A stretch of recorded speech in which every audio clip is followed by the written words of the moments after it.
चलिए, तो आज हमें अपना डिफरेंशियल इक्वेशन स्टार्ट करना है। तो जो सर्जरी वाले बच्चे हैं उनके लिए मुझे थोड़ा फ्रॉम बेसिक करवाना पड़ेगा, और बाकी के जो बच्चे हैं उनको तो मालूम है। डिफरेंशियल इक्वेशन मैथमेटिक्स के जो 12 साइंस के जो सबसे इजी चैप्टर्स होते हैं उनमें से एक है। ठीक है, आपका 12 साइंस में ये डिफरेंशियल इक्वेशन एक्चुअली क्या है कि वो है तो डिफरेंशिएशन के बीच पे, और इंटीग्रेशन का भी उसमें यूज़ होता है। लेकिन ये जो मतलब पूरा चैप्टर है, ये पूरा चैप्टर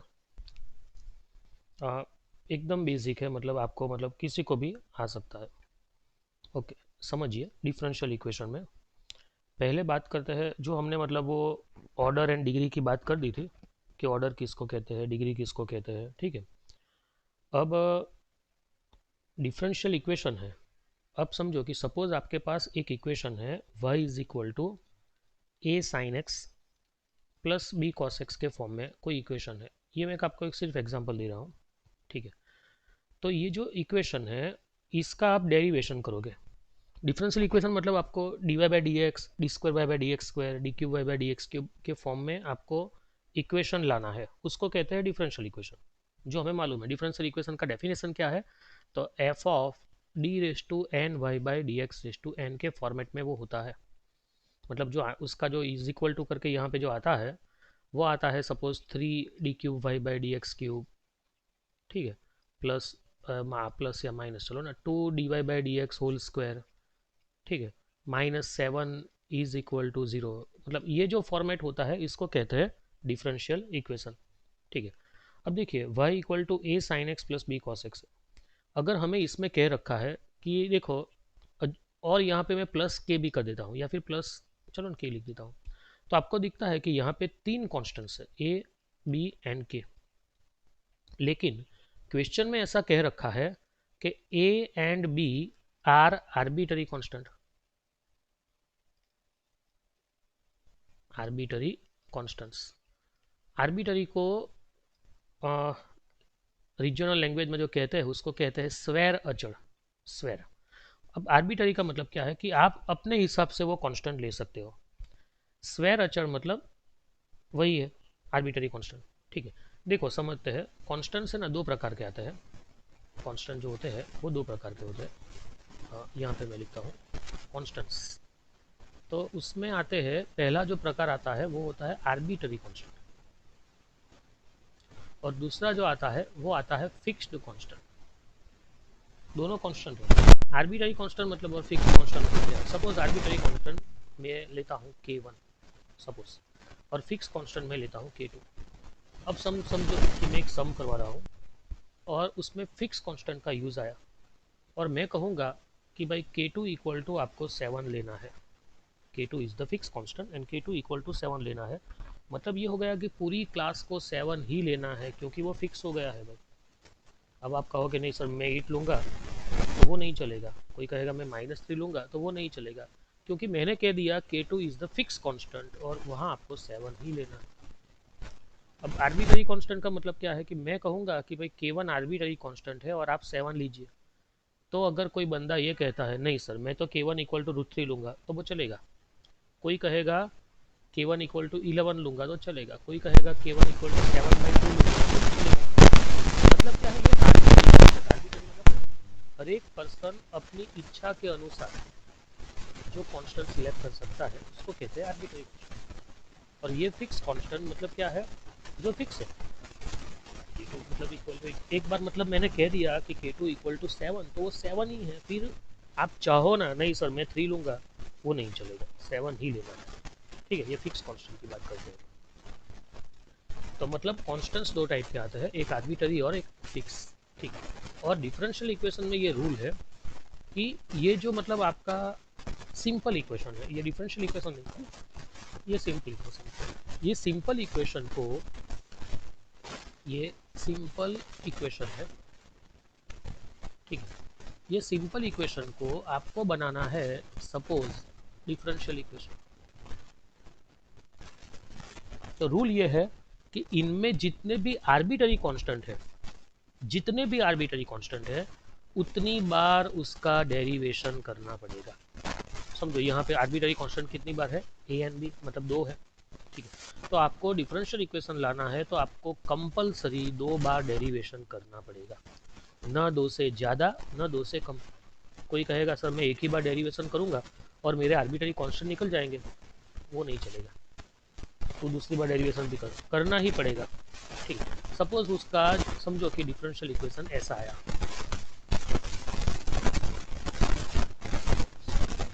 तो ये उसका डिफरेंशियल इक्वेशन है।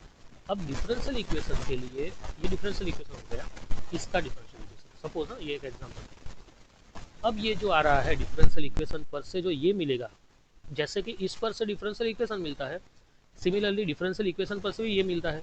तो कैसे मिलेगा, तो देखो यहाँ आपने डिफरेंशिएशन किया, तब आपने ये कॉन्स्टेंट्स निकाल पाए, ठीक। अब यहाँ से आपको ये चाहिए मतलब क्या है, ये जो D Y by D X मतलब 2 बार डेरिवेशन के रखा है D square by D square, तो वो आपको 2 बार का डेरिवेशन निकालना है और ये करना है, मतलब आपको यहाँ पे इंटीग्रेट करना पड़ेगा, तब आपको ये चीज़ वापस मिलेगी, ठीक है। और ये चीज़ जो मिलेगी उसको कहते हैं डिफरेंशियल इक्वेशन का सॉल्यूशन, ये आपको समझना है। This is the solution of this differential equation. Solution है मतलब उनमें वापस आर्बिट्ररी कांस्टेंट आ जाएगी, ठीक है। देखो एक बात समझना, ये फिक्स कांस्टेंट है, इसके लिए कुछ कहा नहीं है। देखो कहा किसके लिए है, A and B are arbitrary constants, के लिए कुछ नहीं कहा है, मतलब के इज द फिक्स कांस्टेंट, ठीक है। तो मतलब आपको ये समझना है कि जब आप इसका डिफरेंशियल इक्वेशन लाओगे तो उसमें अगर के आता है, अगर इसमें के आता है तो चलेगा, लेकिन ए एंड बी तो नहीं आना चाहिए। मतलब डिफरेंशियल इक्वेशन लाना है तो उसका रूल क्या है, तो रूल ये है कि भाई जितने भी आपके पास आर्बिट्ररी कांस्टेंट है, नंबर ऑफ आर्बिट्ररी कांस्टेंट्स, जितने भी आपके पास आर्बिट्ररी कांस्टेंट्स है उतनी बार ही आपको डेरिवेशन करना है। ये आर्बिट्ररी कांस्टेंट्स है, डिफरेंशिएशन करना है उतनी बार, मतलब differentiate the equation as number of arbitrary, ठीक है, ये रूल है, ठीक है ना। ये फर्स्ट रूल है कि जितना आपके पास आर्बिट्ररी कांस्टेंट है उतने बार ही आपको डेरिवेशन करना है, न उससे ज़्यादा न उससे कम, ठीक है। तो ये हमें समझना है, ओके। अब दूसरी बात करते हैं, ये दूसरा रूल है। अब दूसरा रूल ये है कि आपका जो डिफरेंशियल इक्वेशन आएगा, जो डिफरेंशियल इक्वेशन ये प्रोसेस करने के बाद जो डिफरेंशियल इक्वेशन आएगा, differential equation never contains, differential equation कभी भी आर्बिट्ररी कांस्टेंट को कंटेन नहीं करता है। मतलब आपको यहाँ पे मतलब 2 आर्बिट्ररी कांस्टेंट, दो बार डेरिवेशन करना है, लेकिन 2 बार डेरिवेशन करने के बाद आर्बिट्ररी कांस्टेंट निकल जाने चाहिए, वो आपको सेट करना है, ठीक है। तो ये 2 रूल्स आपको समझने हैं ऑलवेज, है ना। तो मतलब ये किसकी बात है, अगर हमें ये सिंपल इक्वेशन दे रखा है और उन पर से अगर मुझे डिफरेंशियल इक्वेशन लाना है, ठीक है, तो ये रूल है, क्या रूल है, जितने आर्बिट्ररी कांस्टेंट उतने ही मेरे पास क्या होने चाहिए, जितने आर्बिट्ररी कांस्टेंट उतने ही मेरे पास डिफरेंशिएशंस होने चाहिए, ठीक है। यहाँ 2 आर्बिट्ररी कांस्टेंट है तो मेरा 2 बार डेरिवेशन होना चाहिए, होना ही चाहिए, ठीक है। और नंबर 2 सेकंड रूल क्या है कि ये जो मेरा इक्वेशन आता है, ये इक्वेशन में मेरा आर्बिट्ररी कांस्टेंट नहीं आएगा, के आएगा तो चलेगा लेकिन ए एंड बी नहीं चलेगा, ठीक है। तो ये उसका मतलब होता है। अब जैसे मैंने कहा कि डिफरेंशियल इक्वेशन पर से जब आप ये लाते हो तो इंटीग्रेशन करते हो, तो इसको कहते हैं सॉल्यूशन। अब सॉल्यूशन है ना, उसके भी वापस 2 टाइप है, सॉल्यूशन आर इन 2 टाइप्स। एक सॉल्यूशन होता है जनरल सॉल्यूशन,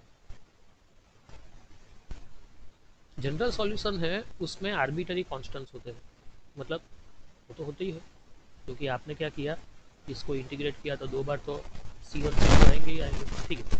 तो जनरल सॉल्यूशन में क्या होते हैं, जितने मतलब डिफरेंशिएशन था डिफरेंशियल इक्वेशन में उतने आर्बिट्ररी कांस्टेंट्स होते हैं। General solution contains arbitrary constants, ठीक है। पर्टिकुलर सॉल्यूशन करके एक दूसरा सॉल्यूशन आता है, और वो पर्टिकुलर सॉल्यूशन मतलब क्या है, तो उसमें जो आर्बिटरी कॉन्स्टेंट्स है उनकी वैल्यू आ जाती है, वैल्यूज ऑफ आर्बिटरी कॉन्स्टेंट। ठीक, तो ये हमें मतलब समझना है, वो हम समझ करेंगे तो आपको मालूम पड़ेगा। तो ये है एकदम ओके। ओके, तो देखते हैं, थोड़े सम्स करते हैं तो मालूम आएगा। देखो, मैं एक क्वेश्चन ले रहा हूँ, समझना इसको। y is equal to c1x plus c2 where c1 and c2 are arbitrary constants। अब इसका डिफरेंशियल इक्वेशन निकालना, और दूसरा एक समझ रहा हूँ कि भाई y is equal to cx plus c where c is an arbitrary constant। ये दोनों का मैं डिफरेंशियल इक्वेशन। अब देखो, यहाँ पे दो कांस्टेंट है, मतलब मुझे दो बार डेरिवेशन करना है, कंपल्सरी दो बार। मेरा फर्स्ट रूल क्या है, जितने आर्बिटरी कांस्टेंट हो उतनी बार डेरिवेशन होना चाहिए। दो आर्बिटरी कांस्टेंट है तो दो बार डेरिवेशन कंपल्सरी होना चाहिए, ना दो से ज़्यादा बार, ना दो से कम बार। ठीक है, तो देखो, मैं पहली बार डेरिवेशन कर रहा हूँ तो उसका होगा dy by D X is equal to c1x का c1 हो जाएगा, c2 का डेरिवेशन 0 क्योंकि इट इज़ कॉन्स्टेंट। अब दूसरा डेरिवेशन कर रहा हूँ तो D square Y by D x square is equal to c1 का डेरिवेशन हो जाएगा 0। तो ये मेरा जो आंसर आया उसमें मेरी दोनों कंडीशन फुलफिल हुई। कौन कौन सी दोनों कंडीशन फुलफिल हुई? पहली कंडीशन, जितने आर्बिटरी कांस्टेंट्स थे उतनी बार मैंने डेरिवेशन किया। दूसरी कंडीशन, मेरा जो मतलब लास्ट में जो आंसर आया, लास्ट में जो डिफरेंशियल इक्वेशन आया, उसमें आर्बिटरी कांस्टेंट है ही नहीं, नहीं c1 नहीं c2, कुछ नहीं है। ठीक है, तो मतलब यहाँ पे मेरी दोनों कंडीशन फुलफिल होती है। मतलब ये जो है वो मेरा ये जो सिंपल इक्वेशन था उसके लिए, उसके रिगार्डिंग ये मेरा डिफरेंशियल इक्वेशन है। ओके, अब इसमें मैं डिफरेंशियल इक्वेशन लाता हूँ। देखो, यहाँ पे आर्बिटरी कांस्टेंट कितने हैं? सिर्फ एक। यहाँ पे दो थे, c1 एंड c2, यहाँ c ही है दोनों में। ठीक है, तो देखो अब मैं डिफ्रेंशिएशन करता हूँ, तो यहाँ मेरा डिफ्रेंशिएशन होता है dy by D X is equal to C X का हो जाएगा c का हो जाएगा 0। अब मुझे ये c निकालना है, लेकिन मैं दूसरी बार डेरिवेशन नहीं कर सकता। क्यों नहीं कर सकता? क्योंकि मेरे पास एक ही आर्बिटरी कांस्टेंट था, c is an arbitrary constant, एक ही था। तो मतलब मुझे डेरिवेशन तो एक ही बार करना था, एक ही बार करना था, मैं हो गया मेरा डेरिवेशन। ठीक है, तो मेरा फर्स्ट कंडीशन फुलफिल हुआ कि भाई जितने आर्बिटरी कांस्टेंट है उतनी बार डेरिवेशन करना है, तो वो तो कंडीशन मेरा फुलफिल हो गया। लेकिन दूसरा नहीं हो रहा है। दूसरा कौन सा है कि ये जो मेरा लास्ट आंसर आएगा उसमें आर्बिटरी कांस्टेंट नहीं होने चाहिए। दूसरी कंडीशन में ये है, यहाँ पे तो है। तो अब मैं क्या करूँ? तो अब क्या करूँगा, ये जो मेरा क्वेश्चन था वो मेरा इक्वेशन 1 था, अभी जो आया वो इक्वेशन 2 है। ये दोनों का यूज़ करके, ये दोनों को मिक्स करके उनमें से मैं सी निकालूंगा। तो मतलब क्या करता हूँ मैं, सी इसमें से सी की वैल्यू इसमें रख देता हूँ। तो therefore from 1 and two, देखो सी की वैल्यू इसमें रखूंगा तो y इज इक्वल टू क्या आएगा। देखो सपोज मैं सी कॉमन निकाल देता हूँ तो x प्लस 1 होगा। ठीक है, और सी की वैल्यू रख देता हूँ तो y is equal to X plus 1, और सी की वैल्यू क्या है, D Y by D X. This is my differential equation. आप देख सकते हो कि ये जो मेरा डिफरेंशियल इक्वेशन आया उसमें कहीं पे भी आर्बिटरी कांस्टेंट है ही नहीं, नंबर 1। ठीक है, ये अपना फर्स्ट रूल है कि भाई, और नंबर 2 कि भाई अपना फर्स्ट रूल क्या था, जितने आर्बिटरी कांस्टेंट है उतनी बार ही डेरिवेशन होना चाहिए। एक ही आर्बिटरी कांस्टेंट है तो ये देखो एक ही बार डेरिवेशन है। ठीक है, सेकंड रूल क्या था अपना? तो सेकंड रूल ये है कि ये जो डिफरेंशियल इक्वेशन है उनमें आर्बिटरी कांस्टेंट्स नहीं आने चाहिए, नहीं आ रहे हैं। मतलब दोनों रूल अपने सेटिस्फाई हो रहे हैं। ठीक है, देखिए एक थर्ड एग्जांपल लेते हैं। y is equal to c1 plus c2 plus c3, बहुत बढ़िया एग्जांपल है। ठीक है, where c1 c2 c3 are arbitrary constant. ठीक है, आर आर्बिटरी कांस्टेंट्स।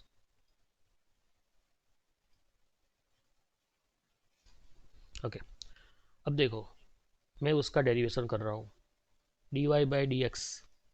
अब C1 तो कांस्टेंट है, डेरिवेशन क्या हो जाएगा 0, C2 का भी 0, C3 का भी 0, तो मतलब यहाँ पे अब कोई बच्चा ये कहेगा कि सर ये मेरा डिफरेंशियल इक्वेशन है, तो ही इज़ रॉन्ग। क्यों रॉन्ग है? क्योंकि फर्स्ट कंडीशन फुलफिल नहीं हो रही है। कौन सी? फर्स्ट कंडीशन ये है जितने आर्बिटरी कांस्टेंट से उतनी बार डेरिवेशन होना चाहिए। सेकंड कंडीशन फुलफिल हो गई है, कौन सी? कि भाई मेरे डिफरेंशियल इक्वेशन में एक भी आर्बिटरी कांस्टेंट नहीं आना चाहिए, तो वो फुलफिल हो गई, क्योंकि यहाँ पे कहीं भी आपको C1 C2 C3 नहीं दिख रहा है, लेकिन फर्स्ट फुलफिल नहीं हो रही है कि भाई जितने आर्बिटरी कांस्टेंट है उतनी बार डेरिवेशन होना चाहिए। मतलब यहाँ 3 है तो 3 बार मतलब आपको 3 बार डेरिवेशन करना है, तो ये D square by D x square, second derivation, zero का डेरिवेशन तो जीरो ही होगा। अब थर्ड डेरिवेशन कर रहा हूँ तो D cube by D X cube, तो वापस जीरो का डेरिवेशन तो जीरो ही होगा। अब यहाँ पे मेरी फर्स्ट एंड सेकंड दोनों कंडीशन फुलफिल होती है, जितने आर्बिटरी कांस्टेंट उतनी बार डेरिवेशन, ठीक है। और नंबर 2 सेकंड कि जो भी मेरा डिफरेंशियल इक्वेशन है उसमें आर्बिटरी कांस्टेंट नहीं आ रहे हो, दोनों कंडीशन यहाँ पे फुलफिल हुई, ठीक है। तो ये क्या है, हम इक्वेशन पर से हम लोग क्या कर रहे हैं कि भाई डिफरेंशियल इक्वेशन ला रहे हैं। ओके, तो देखिए हम इसमें थोड़े सम्स देखेंगे, बेसिक सम से देखते हैं। फॉर एनी सॉल्यूशन, ठीक है। अब देखो एक मतलब मैं आपको एग्जांपल देता हूं कि जिसमें एक ही आर्बिटरी कांस्टेंट है, एक ही आर्बिटरी कांस्टेंट है।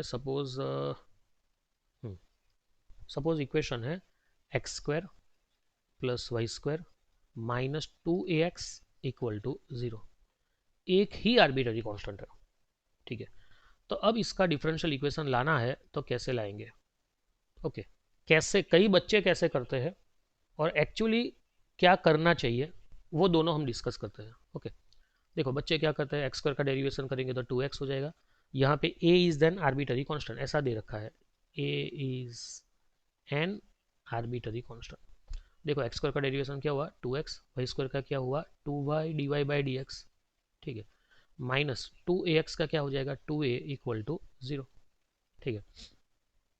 2 कैंसिल होता है, नहीं करना है मुझे, तो 2x plus 2y D Y by D X is equal to 2a हुआ, ठीक है। अब एक बात समझिए कि मेरे पास एक ही आर्बिटरी कांस्टेंट था तो मैं एक ही बार डेरिवेशन कर सकता था। अब यहाँ पे मुझे दूसरी बार नहीं करना है। अगर मैं यह दूसरी बार करूँगा तो लेफ्ट हैंड साइड का तो जो होना होगा राइट हैंड साइड में मेरा a का 0 हो जाएगा, मतलब मेरा आर्बिटरी कांस्टेंट निकल जाएगा, ठीक है। लेकिन मुझे निकालना नहीं है, ऐसे नहीं निकालना है। एक ही बार कांस्टेंट था तो एक ही बार डेरिवेशन करना था, तो ये एक बार हो गया। अब मुझे वैल्यू लेनी पड़ेगी कि 2a की वैल्यू क्या है, तो 2a की वैल्यू, ये जो वैल्यू आती है वो यहाँ पे लेता हूँ, तो मेरा जो डिफरेंशियल इक्वेशन बनेगा वो बनेगा X square plus Y square minus 2a की वैल्यू क्या है 2x plus 2y D Y by D x, और उसके साथ में है x इज इक्वल टू 0, ठीक है। अब सिंप्लीफाई करता हूँ तो X square plus Y square minus 2x into X मतलब माइनस 2x स्क्वायर, ओके। फिर minus 2xy D Y by D X is equal to 0, okay.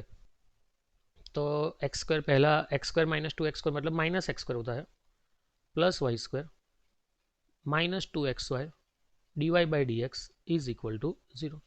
हम ट्राई करते हैं कि x ऑलवेज पॉजिटिव हो, तो एक काम करते हैं कि हर एक की साइन चेंज कर देते हैं। तो एक्स स्क्वायर ये माइनस का प्लस कर दिया, ये minus Y square plus 2xy D Y by D X is equal to 0, तो ये अपना आंसर हुआ, ठीक है। तो ये मेरा डिफरेंशियल इक्वेशन हो गया क्योंकि मैंने एक ही बार डेरिवेशन किया, मैंने ए को निकाल दिया, ठीक है। अब अगर ऐसा है कि आपके पास एक ही आर्बिटरी कांस्टेंट है तो ये ऐसे मत कीजिए, ये गलत तरीका नहीं है। लेकिन तरीका ये होता है ऑलवेज कि देखो आपके पास एक कांस्टेंट है तो आपको एक बार डेरिवेशन करना है, एक ही बार करना है, ठीक है ना। तो कांस्टेंट को अकेला कर दीजिए, मतलब क्या करना है आपको, देखो X square plus Y square is equal to, मैं कर देता हूँ 2ax, माइनस एक्स इस तरफ जाएगा तो प्लस हो जाएगा। अब मैं एक काम करता हूँ एक्स से डिवाइड करता हूँ, तो यहाँ पे होगा X square plus Y square whole upon X is equal to 2a। अब डेरिवेशन कीजिए। अपना एम क्या है कि भाई आर्बिटरी कांस्टेंट्स नहीं होना चाहिए, तो आर्बिटरी कांस्टेंट को एक तरफ अकेला कर दो तो आर्बिटरी कांस्टेंट निकल जाएगा, क्योंकि अब डेरिवेशन करोगे ना ये रहेगा ही नहीं, सीधा आंसर देगा। इसमें तो क्या है, आपको वो आर्बिटरी कांस्टेंट की वैल्यू निकाली, वो वैल्यू वापस इसमें रखो, तब आपका आंसर आता है। इसमें डायरेक्ट आंसर आएगा। डिवीजन रूल लगेगा कि भाई एक्स को कांस्टेंट रहने दीजिए, इसका डेरिवेशन क्या होगा, तो एक्स स्क्वायर का 2x, ठीक है, वाई स्क्वायर का क्या होगा 2y dy by D x, okay, minus ये x square plus Y square को आप, एक मिनट, ओके, ये x square plus Y square को कांस्टेंट रहने दीजिए और x का डेरिवेशन करिए, तो वो क्या हो जाएगा 1, ठीक है, whole upon X square, okay, और 2a का डेरिवेशन क्या होगा 0। तो यही अपना डिफरेंशियल इक्वेशन बन गया, बात ही खत्म हो गई। कैसे, देखिए x इंटू 2x मतलब क्या हो गया 2x square plus 2xy dy by D X, ठीक है, minus X square minus Y square is equal to 0, ये 0 तरफ जाएगा तो 2x square minus X square मतलब क्या हो जाएगा एक्स स्क्वायर हो जाएगा, तो X square minus Y square ये वाला plus 2xy dy by D X is equal to 0। देखिए वही इक्वेशन आया अपना। लेकिन ये ऑलवेज इजी रहता है, क्या रहता है कि जब भी आपको सिंपल इक्वेशन में से डिफरेंशियल इक्वेशन लाना है, ये सिंपल में से डिफरेंशियल इक्वेशन लाना है, तो एक मेथड ये होता है कि आप डेरिवेशन करो, कांस्टेंट की वैल्यू निकालो और वो वैल्यू इसमें सब्स्टिट्यूट कर दो तो आ जाएगा। और एक मेथड ये होता है कि जो कांस्टेंट्स है उसको आप मतलब राइट साइड पे ले जाओ, उसके साथ कोई वेरिएबल जुड़ा हुआ है तो उसको अपन में ले लो, मतलब ये कांस्टेंट को यहाँ पे अकेला कर दो और फिर दोनों साइड डेरिवेशन करो, सीधा आपका डिफरेंशियल इक्वेशन आ जाएगा। ठीक है, तो चलिए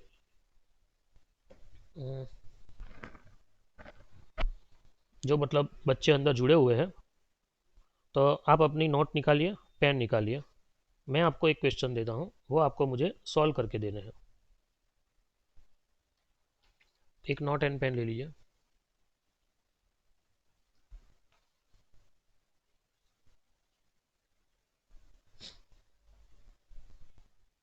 ओके, क्वेश्चन है आपके लिए, अभी आपको सॉल्व करना है, अभी राइट नाउ। ठीक है, क्वेश्चन ये है 3x plus 4ay minus 9y square is equal to 0, इसका आपको डिफरेंशियल इक्वेशन निकालना है। अभी ट्राई कीजिए, अभी आंसर दीजिए एवरीवन। जिसका आंसर आता है वो पहले मतलब बोल सकता है।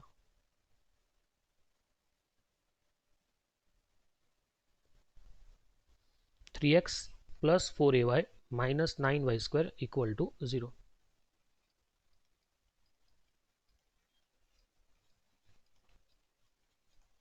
Where a is an arbitrary constant. ठीक है, ये अपना क्वेश्चन है, जल्दी कीजिए।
हाँ ईशान, क्या आंसर आया?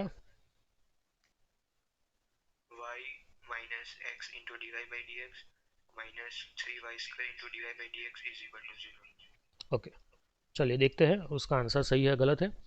देखो आप डायरेक्ट डेरिवेशन करके a की वैल्यू निकालो और इसमें सब्स्टिट्यूट करो, या फिर एक काम ऐसा करो कि आप a को अकेला कर दो, मतलब ये 9y स्क्वायर को रहने देते हैं, ठीक है, ये 4ay इस तरफ जाएगा तो -4ay हो जाएगा। ओके, अब एक काम करता हूँ कि यहाँ पे y वेरिएबल है तो y को अपॉन में ले लेता हूँ, तो 3x minus 9y² upon y is equal to -4a। Okay, अब डिफ्रेंशिएशन कर रहा हूँ तो देखो y को मैंने कांस्टेंट रहने दिया, इसका डेरिवेशन क्या होगा, 3x का 3, 9y² का होगा 18y dy/dx। ठीक है, माइनस, अब इनको कांस्टेंट रहने देता हूँ तो 3x माइनस 9y² कांस्टेंट हुआ, और y का डेरिवेशन क्या होगा, dy/dx। ठीक है, whole upon y² is equal to 0, क्योंकि 4a का डेरिवेशन तो 0 है, माइनस हो या प्लस हो क्या फ़र्क पड़ता है। इसको अगर मैं साइड चेंज करूँ तो 0 इंटू y² मतलब 0 हो जाएगा। ठीक है, तो यहाँ पे मेरा आएगा 3y minus 18y² dy/dx।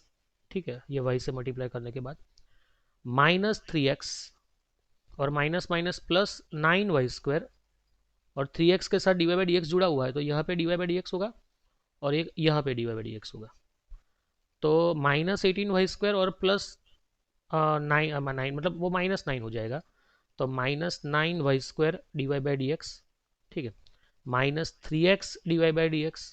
Okay, plus 3y is equal to 0। एक काम करता हूँ, 3 कैंसिल कर रहा हूँ तो 3 3 ज़ा 9, और माइनस का प्लस भी कर रहा हूँ। ठीक है, ये माइनस मतलब साइन चेंज कर देता हूँ तो क्या हो जाएगा, 3y² dy/dx। ठीक है, plus x dy/dx minus y is equal to 0। ये अपना आंसर हुआ। या फिर आप ज़्यादा करना मतलब चाहते हो सिंप्लीफाई, या फिर ऑप्शन में ऐसा नहीं है तो आप ये भी कर सकते हो कि भाई dy/dx को कॉमन निकाल देते हैं, तो this is the simplest form, इससे ज़्यादा तो कुछ नहीं होगा इसका। ओके, तो ये अपना आंसर होता है। भाई आप पढ़ने बैठे हो तो नोट पेन सब साथ में लेके बैठो। ओके, तो ये अपना आंसर हुआ। तो ये अपना फर्स्ट मेथड है कि अगर आपके पास एक ही कांस्टेंट है तो वो कांस्टेंट को राइट साइड पे ले जाओ पहले, उसके साथ जो वेरिएबल जुड़ा है वो अपॉन में ले जाओ और उसका डेरिवेशन कर दो, बात खत्म। अगर एक ही कांस्टेंट है तो, क्योंकि वो डेरिवेशन करोगे कांस्टेंट निकल जाएगा। अपना जो सेकंड रूल है कि भाई डिफरेंशियल इक्वेशन में कांस्टेंट नहीं होने चाहिए, नहीं होंगे, है ना।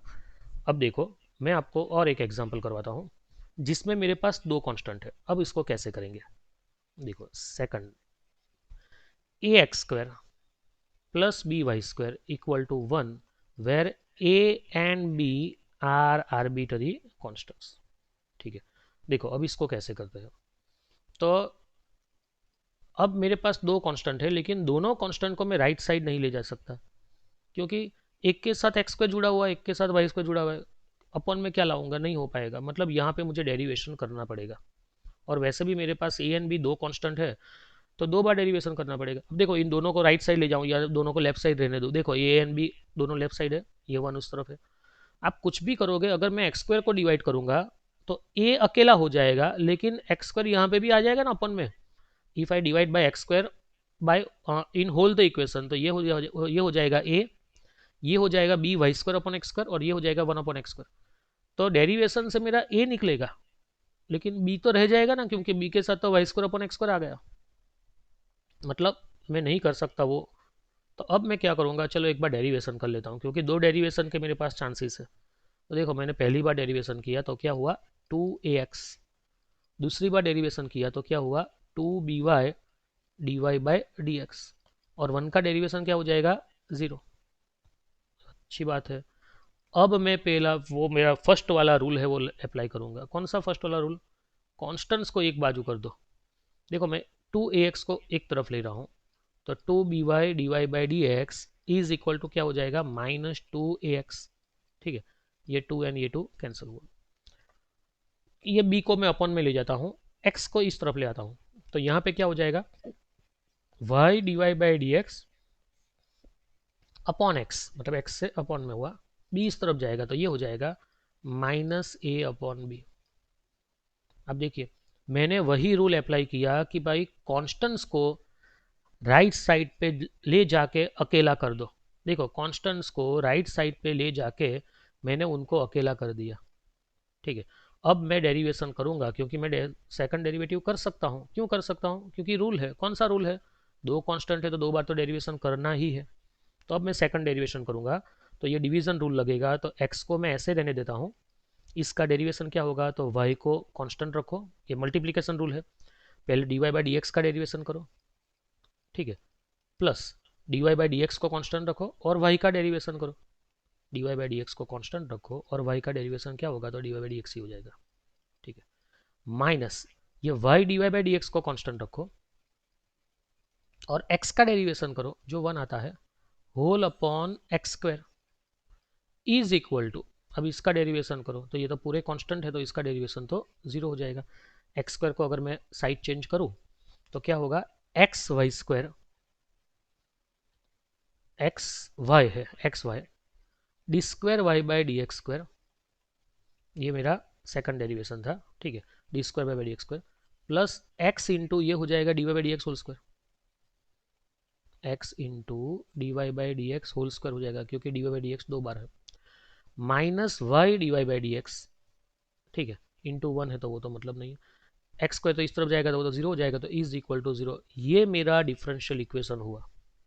आप समझिए डिफरेंशियल इक्वेशन आपको कैसे लाना है कि भाई मेरे पास 2 कांस्टेंट है तो मुझे 2 बार तो डेरिवेशन करना है, अब पहली बार में मैं कुछ नहीं कर सकता क्योंकि इसमें 1 है, समझो मैं ए एक्स स्क्वायर को इस तरफ लाता तो मेरा क्या होता, चलो क्या होता मेरा, B Y square is equal to 1 minus A X square. अब मैं ए को अकेला कैसे करूँ, एक्स स्क्वायर से डिवाइड करना पड़ेगा, अगर मैं एक्स स्क्वायर से डिवाइड करूँ तो एक्स स्क्वायर यहाँ पे भी आ जाएगा, यहाँ पे भी आ जाएगा, यहाँ पे भी, यहाँ पे चलो निकल गया, ए अकेला हुआ लेकिन बी तो वापस वेरिएबल के साथ ज्वाइन हो गया तो बी तो नहीं निकलेगा मेरा, तो कोई बात नहीं, एक बार सिंपल डेरिवेशन कर देते हैं। अब दूसरी बार ये देखो सिंपल डेरिवेशन मैंने पहली बार कर दिया, अब मैंने वो रूल अप्लाई किया, कौन सा, कॉन्स्टेंट्स को साथ करो, चलो तो क्या किया, इसको इस तरफ ले गया, फिर ये x को अपन में लाया, b को अपन में ले गया, ठीक है, क्रॉस में डिवीजन किया, अब मेरा कांस्टेंट एक साइड पे अकेला रह गया, अब मैं डेरिवेशन करूंगा तो इसमें डिवीजन रूल लगेगा, इसका डेरिवेशन 0, मेरा बात खत्म, ठीक है, तो ये चीज़ थी, ये समझना है हमें, ओके। तो देखिए एक और एग्जांपल लेता हूँ कि जिसमें आप कांस्टेंट्स को समझो साथ में नहीं ला सकते हो तो क्या करना है, ठीक है, ऐसा भी कोई एग्जांपल लेने की ट्राई करते हैं, या फिर देखिए third sum, y is equal to A sine x plus B cos x,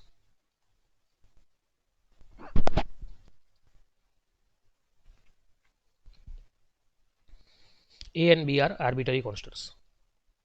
चलो क्या करेंगे, तो D Y by D X derivation तो करना पड़ेगा, मतलब 0 आना चाहिए, सारा 0 ही नहीं आ रहा है इसमें डायरेक्ट, जैसे इसमें क्या था कि मैंने एक बार डेरिवेशन किया ना तो राइट साइड पे 0 आ गया, तो क्या हुआ कि भाई मेरे पास 2 ही टर्म हो गई, तो इस तरफ ले गया तो एक टर्म इस तरफ रही, एक टर्म इस तरफ रही, तो मतलब मैं वो कॉन्स्टेंट्स को साथ में ले पा रहा हूँ, लेकिन यहाँ पे 0 ही नहीं हो रहा है, ए साइन एक्स का डेरिवेशन क्या हो जाएगा, a cos x, b cos x का हो जाएगा माइनस बी साइन एक्स, ठीक है।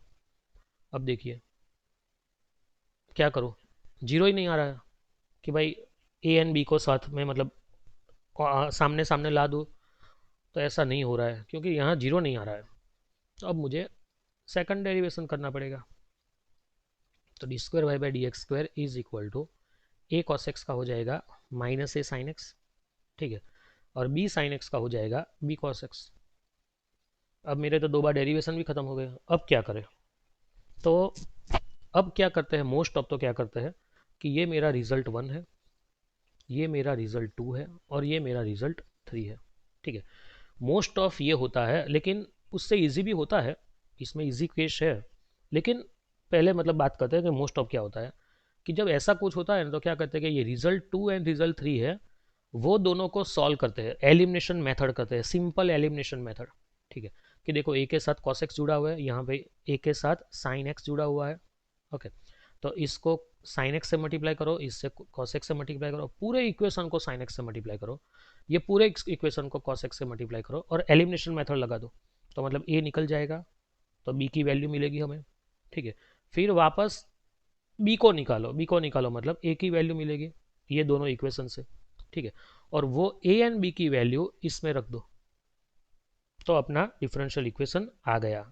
ये मेथड होता है अगर डायरेक्ट कॉन्स्टेंट्स नहीं निकल रहे हैं तो। ये तो निकल जाएंगे, डायरेक्ट कॉन्स्टेंट निकल रहे हैं इसमें तो। देखो इसमें से अगर मैं माइनस कॉमन निकालूँ तो क्या होगा, a sine x plus B cos x हो जाएगा। ठीक है, और a sine x plus B cos x क्या है, अपना क्वेश्चन है, इज इक्वल टू वाई। तो मेरा डिफरेंशियल इक्वेशन क्या आएगा, D square Y by D x square plus Y is equal to 0। हो गया मेरा काम खत्म, क्योंकि मेरे डिफरेंशियल इक्वेशन में 2 बार डिफरेंशिएशन भी हो गया है, क्योंकि A and B arbitrary constants थे। ठीक है, और उससे भी ज़्यादा कि भाई मेरे दोनों कॉन्स्टेंट्स निकल भी गए हैं। ठीक है, लेकिन अगर ऐसा नहीं होता तो मुझे ये मेथड करना पड़ता, कौन सा, इसको रिजल्ट 1 कह दो, इसको 2 कह दो, इसको 3 कह दो। ये 2 एंड 3 को एलिमिनेशन मेथड से सॉल्व करो और ए एंड बी निकालो। मतलब यहाँ cos x है तो ये पूरे इक्वेशन को sin x से मल्टीप्लाई करो, यहाँ sin x है तो ये पूरे इक्वेशन को cos x से मल्टीप्लाई करो। मतलब एडिशन करो तो a cos x sin x वाला निकल जाएगा, तो b के साथ जो आएगा वो। ठीक है, तो मतलब b की वैल्यू आएगी, और फिर ऐसे करके b को एलिमिनेट करो दोनों इक्वेशन में से कि भाई इस यहाँ sin x है तो cos x से मल्टीप्लाई करो, cos x है तो sin x से करो, और एलिमिनेशन मेथड मतलब लोपनी रीत, ठीक है, वो अप्लाई करो, और वो पूरा निकल गया तो मतलब ए वहाँ पे b निकल गया तो a की वैल्यू मिलेगी। अब ये जो a एंड b की वैल्यू मिली वो यहाँ पे रख दो। ठीक है, कौन से इक्वेशन में रख दो, इक्वेशन 1 में। ठीक है, तो ये जो हमें मिलेगा वो क्या मिलेगा, तो सीधा डिफरेंशियल इक्वेशन मिल गया, क्योंकि आप a एंड b की वैल्यू रख रहे हो। तो उसका मतलब क्या हो गया कि आपको जो आंसर मिला वो डायरेक्ट डिफरेंशियल इक्वेशन, क्योंकि आपका 2 बार डेरिवेशन भी हो गया, और आपके में से a एंड b ही निकल गया क्योंकि आपने उसकी वैल्यू रख दी। ठीक है, तो ये एक मेथड होता है, वो लेंथी रहता है, उसमें तो कुछ नहीं कर सकते, उसमें तो वही मेथड करनी पड़ती है। आप कोई भी तरीके से करो उसमें तो वही मेथड करनी पड़ती है। ठीक है, तो उसका कुछ नहीं हो सकता। ओके, तो ये सब डिफरेंशियल इक्वेशन लाने के तरीके हैं, डिफरेंशियल इक्वेशन लाने के तरीके हैं। अब हम सोचेंगे कि ये तो सर बहुत इजी सम है, ये तो आराम से डिफरेंशियल इक्वेशन ला सकते हैं। ठीक है, लेकिन वो आपके ऊपर निर्भर करता है कि भाई आप कितनी आराम से ला सकते हो, है ना। तो देखो मैं आपको एक और सम बताता हूँ, देखिए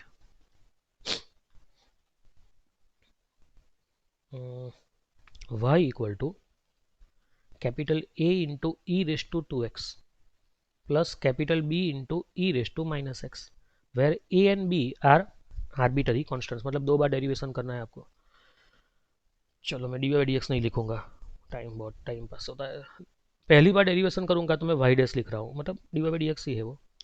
और इसका मतलब डेरिवेशन क्या होगा, तो ए ई रेस टू 2x का ई रेस टू 2x, और यहाँ पे हो जाएगा into 2, B E raise to minus x का E raise to minus X, और माइनस एक्स का डेरिवेशन करेंगे तो -1।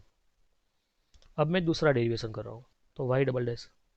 अब यहाँ पे 2a तो कांस्टेंट है, मतलब उसका कुछ नहीं है, ई रेस टू 2x का ई रेस टू 2x, और 2x का आगे करेंगे तो इंटू 2 मतलब 4a हो जाएगा, और ई रेस टू माइनस एक्स का E raise to minus X, और माइनस एक्स का आगे करेंगे तो प्लस हो जाएगा। ओके, ये मेरा रिजल्ट 1 हुआ, ये रिजल्ट 2 हुआ, और ये रिजल्ट 3 हुआ।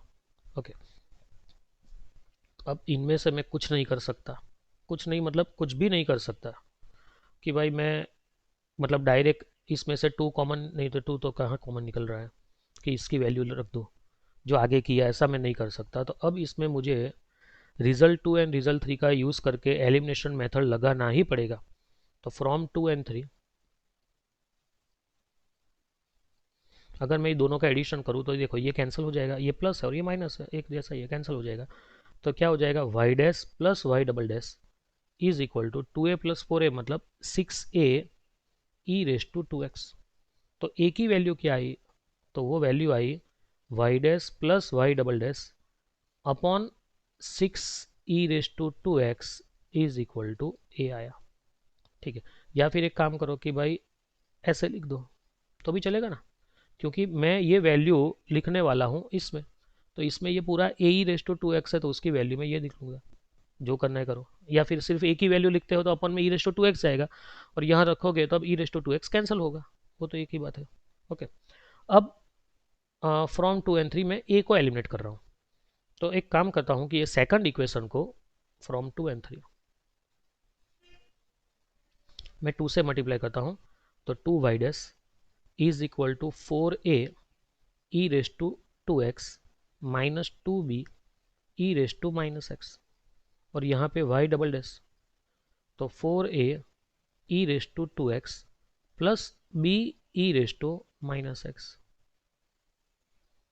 माइनस माइनस माइनस, देखिए ये कैंसिल हो रहा है, तो क्या होगा 2y dash minus y double dash is equal to minus 3b e raise to minus x, क्योंकि ये -2 और ये -1 है, क्योंकि हमें माइनस लेना है।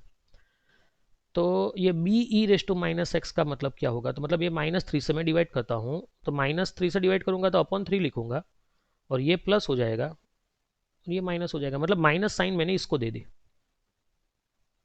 माइनस साइन इसको दे दी, तो ये पहले आ गया, ये बाद में हो गया, साइन चेंज हो गई, 3 से डिवाइड कर दिया, तो क्या हुआ b e raise to minus x. तो therefore from 1 y equal to क्या होगा, तो y equal to a raise to 2x है मेरा y dash plus y double dash upon 6, ठीक है, plus b E raise to minus x जो है वो मेरा है y double dash minus 2y dash upon 3, ठीक है। अब मैं एक काम करता हूँ, पूरे इक्वेशन को 6 से मल्टीप्लाई करता हूँ, तो देयरफॉर 6y, 6 से मल्टीप्लाई कर रहा हूँ मतलब मैं एलसीएम में ले रहा हूँ, ठीक है, इसको 6 से मल्टीप्लाई करूंगा तो 6 तो कैंसिल हो जाएगा, तो y dash plus y double dash हो जाएगा, ओके, प्लस चलिए इसको 6 से मल्टीप्लाई करूंगा तो 3 3 कैंसिल होगा तो 2 रहेगा, तो 2y double dash minus 4y dash हो जाएगा,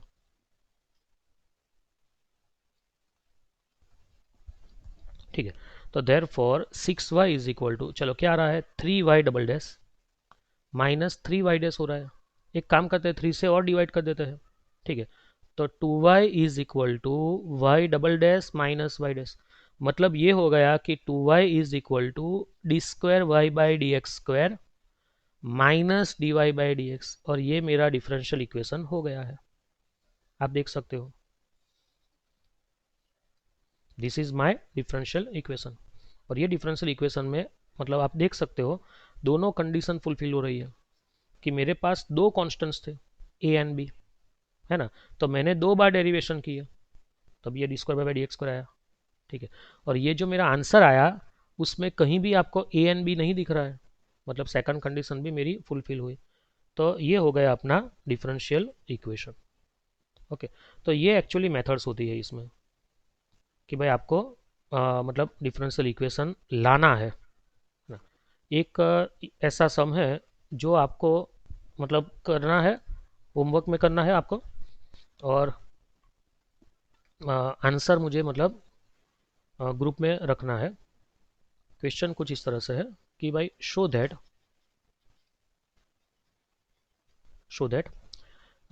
y is equal to a cos log x, ठीक है, plus b sin log x is a solution of, ऐसे क्वेश्चंस पूछते हैं, is a solution of differential equation x square, उसके साथ है D square Y by D x square plus x d Y by D x plus Y is equal to 0, ठीक है। मतलब इसमें करना क्या है आपको कि भाई ये वाला इक्वेशन है उसमें, हाँ यहाँ पे दे रखा है वेर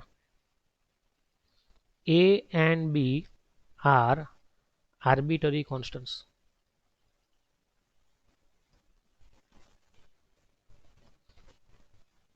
ओके। तो देखो इसमें क्या करना है आपको कि ऊपर जो मतलब y इक्वल टू दे रखा है उसका डिफरेंशिएशन करना है, कितनी बार करना है 2 बार, क्योंकि a एंड b दे रखे हैं आर्बिटरी कांस्टेंट, ठीक है, और 2 बार डिफरेंशिएशन करके आपको मतलब कौन सा मेथड आप अप्लाई करोगे वो आप जानो, है ना। हमने आपको मतलब 4 मेथड बताए। फर्स्ट मेथड क्या था कि एक ही आर्बिटरी कांस्टेंट है तो उसको राइट साइड पे ले जाओ, अकेला कर दो, डिफरेंशिएट करो, बात खत्म। दूसरा मेथड क्या था, 2 आर्बिटरी कांस्टेंट है, ठीक है, तो पहली बार डेरिवेशन करो और फिर क्या करना है कि भाई दोनों को, देखिए कौन सा सम था ये वाला, देखो पहली बार डेरिवेशन किया फिर दोनों को आमने सामने ला दिया इक्वल टू के, ठीक है, और फिर दोनों आर्बिटरी कॉन्स्टेंट्स को एक साथ कर दिया। यहाँ पे आप देखिए दोनों आर्बिटरी कॉन्स्टेंट्स को एक साथ कर दिया। अब उसका डेरिवेशन करो तो अपना डिफरेंशियल इक्वेशन आ जाएगा, कॉन्स्टेंट्स भी निकल जाएंगे।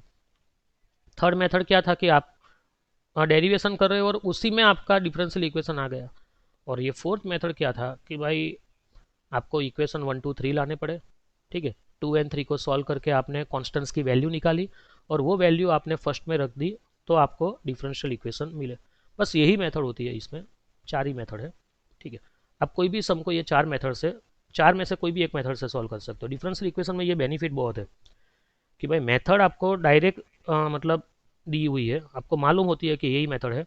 अब कौन सी मेथड अप्लाई करनी है वो आप जानो, ठीक है, और वो आएगा आपको प्रैक्टिस से ही आएगा, ठीक है। तो ये हुआ, तो ये आपको मतलब क्या करना है, ये आपको क्वेश्चन है और आपको आंसर ये लाना है, ऐसा कहा है। मतलब is the solution of this differential equation, मतलब आप दो तरीके से ये सम कर सकते हो, इसका 2 बार इंटीग्रेशन करो और ये लाओ, या फिर इसका डेरिवेशन करके ये लाओ। तो डेरिवेशन ही ईजी रहता है, इंटीग्रेशन कौन करे, ठीक है। तो आप कितनी बार डेरिवेशन करोगे, ए एंड बी को निकालो, कुछ भी करो, लेकिन आंसर ये आपको लाना है, ये आपको मतलब सॉल्यूशन रखना है, ठीक है। तो अब हम नेक्स्ट लेक्चर में जो देखेंगे वो क्या देखेंगे कि आपको डिफरेंशियल इक्वेशन दे रखा है और आपको लाने हैं इक्वेशन, मतलब ये जो इक्वेशन लाना है डिफरेंशियल इक्वेशन पर से, इसके ऊपर से ये लाना है। तो वो कहते क्या है, क्वेश्चन कैसे देते हैं, तो वो देते हैं सॉल्व दिस इक्वेशन। सॉल्व कीजिए, सॉल्व कीजिए मतलब क्या करना है, आपको इंटीग्रेशन का प्रोसेस करना है और आपको ये आंसर लाना है, ये इसका सॉल्यूशन है, इसका सॉल्यूशन है, ठीक है। तो ये हमें समझना है, तो वो मतलब हम नेक्स्ट लेक्चर्स में करेंगे। ओके, ये सब आप पहले लिख लीजिए सब लोग। मैं इसका पीपीटी शायद रखूँ ना रखूँ मालूम नहीं, चलो रख दूंगा, लिखने की ज़रूरत नहीं है, रख दूंगा पीपीटी। मतलब आपको क्या है कि इसका सॉल्यूशन मुझे अपलोड करना है। एक काम करता हूँ, अटेंडेंस ले लेता हूँ। अब नेक्स्ट लेक्चर से बैठो तो कंपलसरी नोट्स एंड पेन लेके बैठना।